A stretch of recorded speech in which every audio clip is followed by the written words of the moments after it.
CPC 27, que trata de ativo imobilizado, também é abordado os critérios de avaliação de ativo imobilizado. O que comenta o CPC 27, então referente a esse custo de aquisição de um ativo imobilizado? O custo de um imobilizado vai compreender seu preço de aquisição, acrescido de impostos de importação e de impostos não recuperáveis sobre a compra, depois de deduzidos os descontos comerciais e abatimentos. E também quaisquer custos diretamente atribuíveis para alocar o ativo no local e condição necessária para o mesmo ser capaz de funcionar da forma pretendida pela administração. Então, em resumo, qual será o custo, certo, de aquisição de um imobilizado? Ou seja, aquele valor que a gente vai reconhecer o ativo imobilizado no balanço, nas demonstrações de uma entidade. Compreende, então, o custo de aquisição. Se for um ativo decorrente de importação, esse valor também do imposto de importação vai compor o preço, o custo de aquisição do ativo, assim como impostos que a gente não consegue recuperar, certo? Se tiver também algum desconto comercial ou abatimento, a gente deve deduzir, sim, esse desconto ou abatimento do nosso preço de compra. Além disso, caso a empresa ela incorra em custos que a gente consegue atribuir ao valor diretamente a esse ativo imobilizado, também a gente deve, acrescer esse custo no valor do ativo.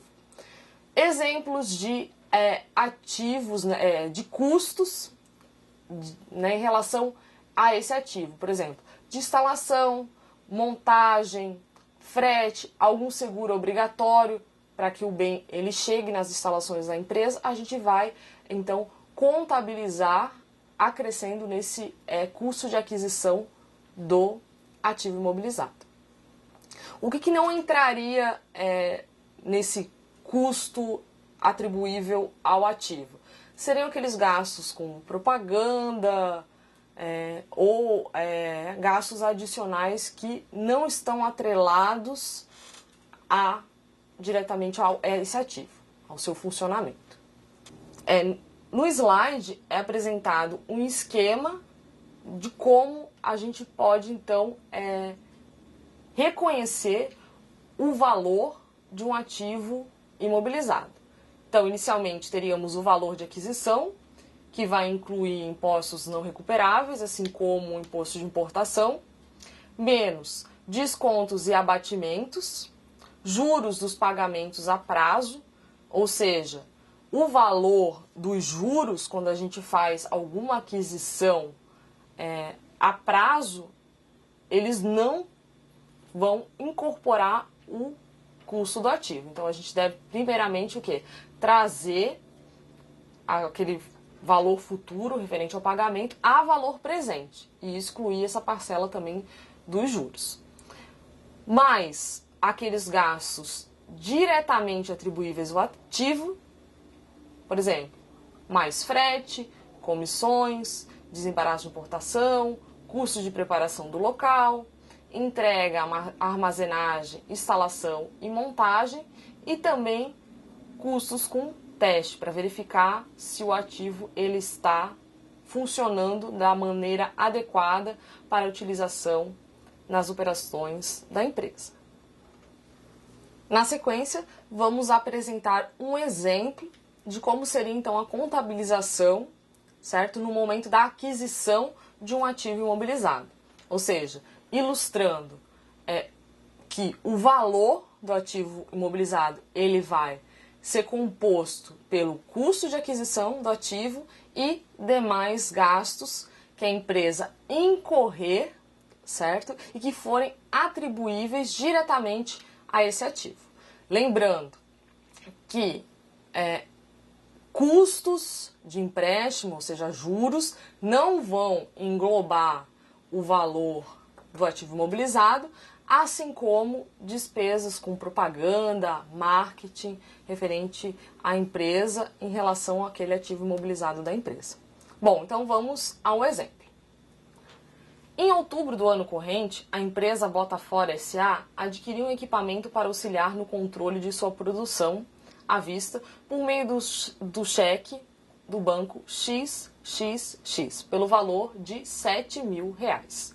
No mesmo dia, pagou à vista em moeda corrente R$ 300 a um prestador de serviço para a instalação do equipamento. Proceda ao registro contábil dessa transação. Então, vamos à resolução deste exemplo. Em outubro, a empresa vai proceder o registro da aquisição do imobilizado. Como esse equipamento ele foi adquirido por 7.000, mas a empresa também arcou com custos de instalação atribuíveis a esse equipamento, então o total que a empresa vai contabilizar será o valor de 7.300. Como que ficaria então o lançamento? No balanço patrimonial, no subgrupo ativo não circulante imobilizado, bens em operação, a gente vai contabilizar então o equipamento. Veja, o equipamento ele já está pronto para a utilização da empresa. Por isso que a gente contabiliza então na classificação em bens em operação. Valor total de R$ 7.300. Crédito pela saída de recursos referente à aquisição desse equipamento, a gente vai então contabilizar saída de recursos no banco XXX, no balanço patrimonial, no ativo circulante disponível. Como também teve saída de recursos recorrente ao pagamento ao prestador de serviço pela instalação, também vai ter uma saída no caixa da empresa no valor de R$ 300. Então esse seria o lançamento referente à aquisição deste equipamento. Também é importante a gente ressaltar diferenças entre gastos de capital e gastos do período.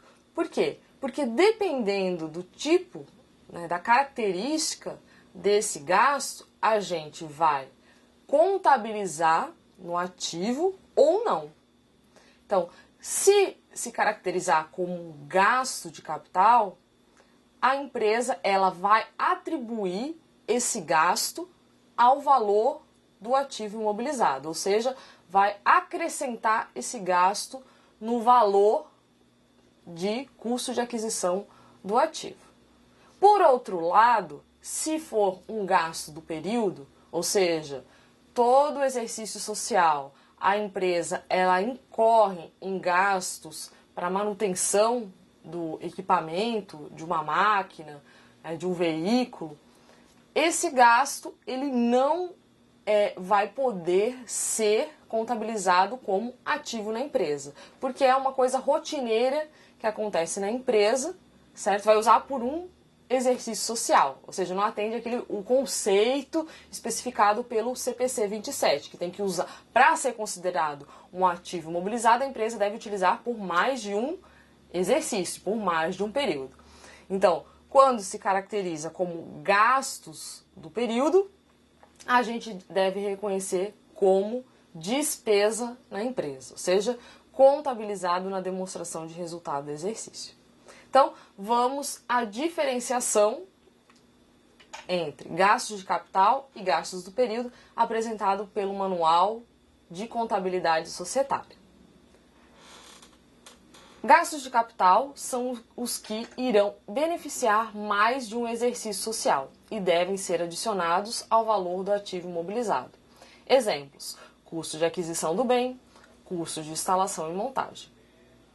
Gastos do período são os que devem ser agregados às contas de despesas do período, pois só beneficiam um exercício e são necessários para manter o imobilizado em condições de operar, não lhe aumentando o valor. Exemplos: manutenção e reparos. Outro ponto importante referente à avaliação dos ativos imobilizados se refere à vida útil econômica. O que seria essa vida útil econômica? Seria o tempo no qual a empresa ela espera utilizar esse ativo. Ou também a gente poderia mencionar que seria também o número de unidades de produção ou de unidades, certo, semelhante que a entidade ela espera obter pela utilização desse ativo. Então, resumindo, vida útil é o tempo no qual a empresa ela pretende utilizar o ativo ou um número de unidades de produção ou de unidades, né, que a empresa ela espera obter com a utilização daquele ativo imobilizado.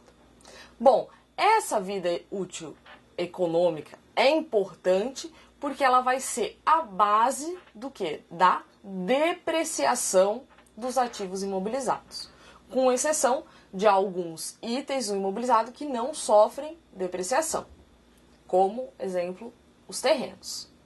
Mas a maioria deles a gente vai ter essa depreciação.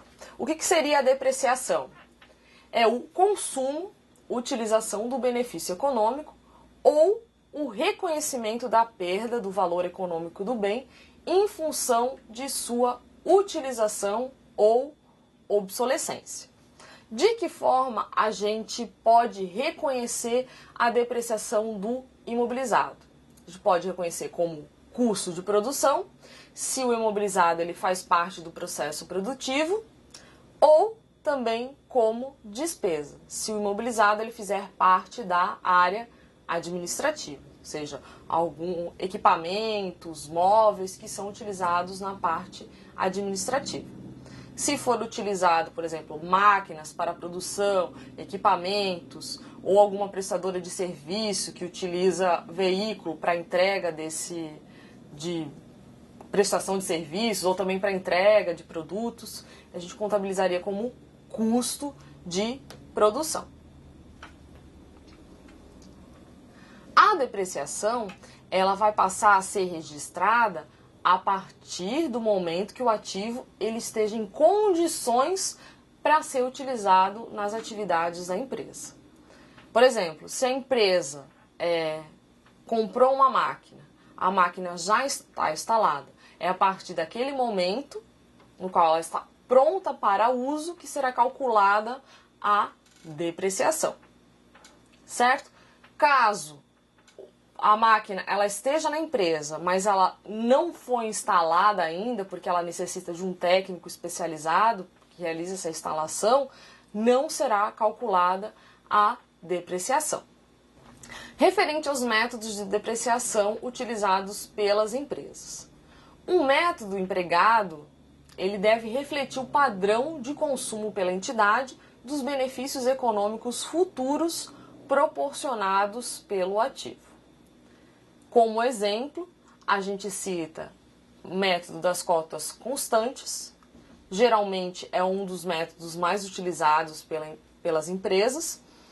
Também podemos citar o método de unidades produzidas e o método de horas de trabalho.